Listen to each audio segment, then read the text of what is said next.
Before we get started, let's address the elephant in the room. Some quarantine-esque decisions were made.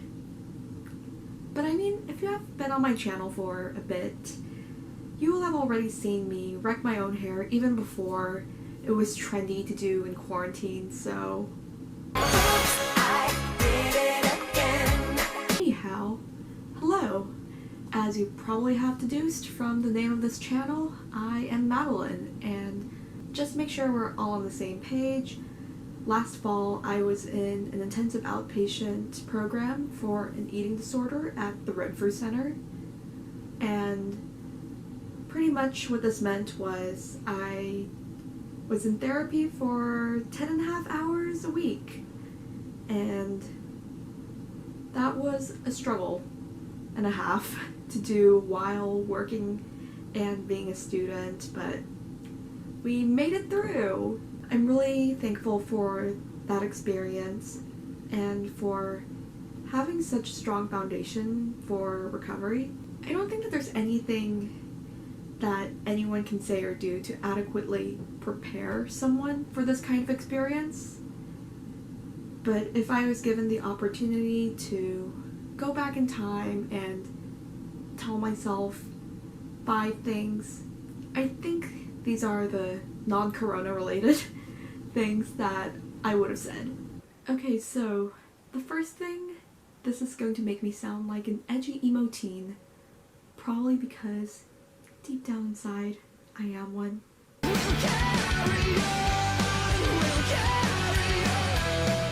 And that is, don't expect people to understand 100%.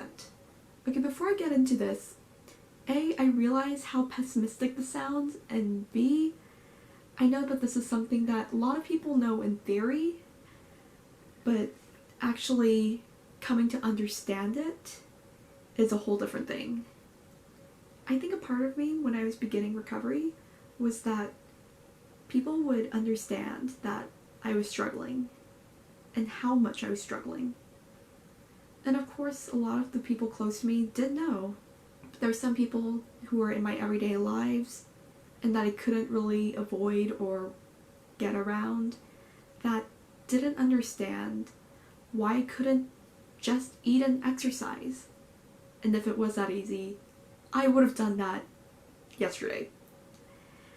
And of course, if these people aren't making an effort to understand you or are even worse, trying to trigger you, that's a whole different story that deserves a whole dissertation in of its own. But even for the people who care about you and are rooting for your recovery, know that these people will eventually say something that's at least a little bit upsetting or triggering at some point.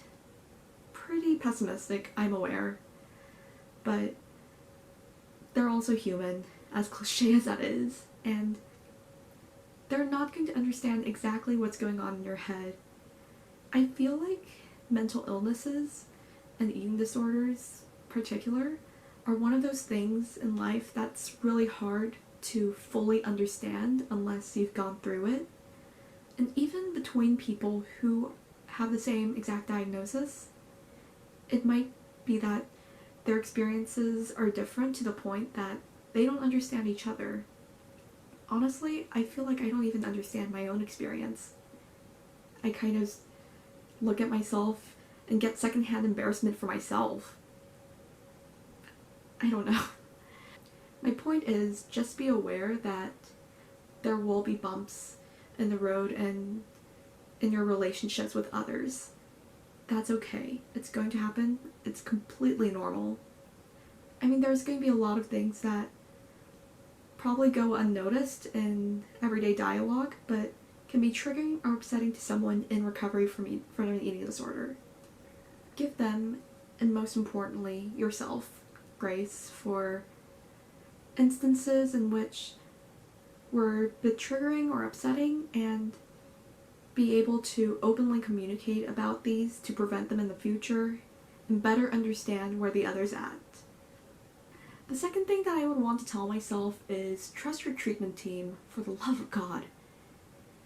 And again, this is probably something cliche and something that I would have rolled my eyes at. But it's one of those things that it's really easy to say, yeah, sure, okay, but then when you realize what that actually means in practice, it's like, oh no, I can't do that. Honestly, the more I think about it, the more my disorder sounds like an anti-vax mom, which, before I get into, I'm sorry if I offend any anti-vax moms out there, but please vaccinate your children. Anyways, so to continue with my analogy, my disordered brain was so convinced that it knew more than all of my dietitians, all of my therapists, because of some dietetics degree from MyFitnessPal University. That's not how it works. Even though I was objectively aware that that was not the case, and that my dietitian had credentials and expertise and knowledge and experience in the field, and she wasn't just trying to sabotage me or whatever conspiracy my head was trying to play, it's really hard to let go of that, especially when someone has been living like that for so long. It's really hard to change those thoughts. And I think in a way, kind of creating a persona for my disorder has helped me separate my disorder and what it wants versus me and what I want. 3 and 4 might sound like they're contradicting each other, but I'll get into it and show that it's a balancing act between the two. So 3 is understand that you can't negotiate with your disorder. And what I mean by this is I felt like I could hold on to just a few of my food rules or maybe a few of my rituals and not fall back to my disordered habits. Maybe I could make myself take X amount of steps before dinner and still not eat too restrictively.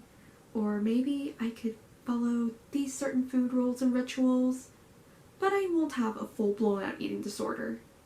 And maybe some people out there can engage in a few behaviors without it turning into a full-blown eating disorder. I'm not a specialist, so I can't say for sure, but from my personal experience and from what I've seen in my loved ones who have gone through recovery or are going through recovery, you have to go in with the idea that you're going to have to let it go completely. Again, this is one of those things that's really easy to say, yeah, I understand that, from a distance, but then kind of be like, okay, I didn't sign up for that specifically, when you actually get to it. And I completely get that. I still have to remind myself that I need to let go of all of my behaviors and my thoughts on food. Which leads to the 4th thing, which is don't feel like you have to do this all at once.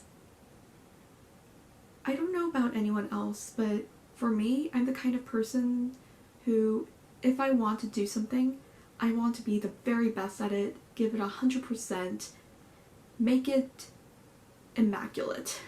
And it kind of hit me hard when I realized that there would be times where I would have these really lofty, extravagant goals for myself, and if I had even the slightest bit of doubt in being able to follow through with it 100%, I wouldn't even bother trying. Recovery's not an all or nothing game. I know that this is something really hard that a lot of people struggle with, especially with messages saying giving everything 100%, being the very best you can, going all in and whatnot. It can seem overwhelming, and although you should put in all the effort that you can, you shouldn't let that inhibit you from starting. It shouldn't be overwhelming you to the point that you don't even try.